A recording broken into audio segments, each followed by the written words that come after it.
If you're seeing the error message, unfortunately Telegram has stopped on your iPhone or the app keeps closing unexpectedly, don't worry. This problem is usually caused by app bugs, corrupted cache, outdated software, or system conflicts.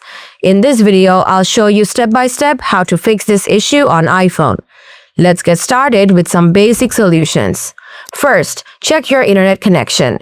Try to switch between Wi-Fi and mobile data and see which one works better. If you're using a VPN or proxy app, turn it off and ensure you're on the latest version. If that does not work, then follow these advanced solutions. Solution 1. Disable Type to Siri. Many users have found that there is a conflict with the Type to Siri feature. Go to iPhone Settings, then go to Accessibility, scroll down and tap on Siri. Toggle Type to Siri to off. Now restart your Telegram app. Solution 2. Clear Telegram's media cache. Go to iPhone Settings, then tap General. Tap iPhone Storage. Find Telegram in the list. Tap Offload App.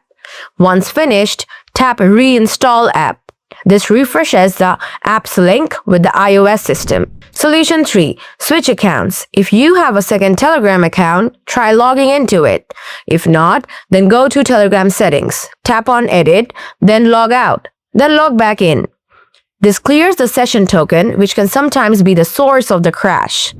Solution 4. Reset network settings. Go to iPhone Settings, then go to General, scroll down and tap Transfer or Reset iPhone. Now tap Reset. Select Reset Network Settings. This won't delete your data, but it will reset all network connections. That's all. Please comment below if you have done it. If this video helped you, please like, subscribe, and turn on notifications for more iPhone and Telegram fixes. Thanks for watching.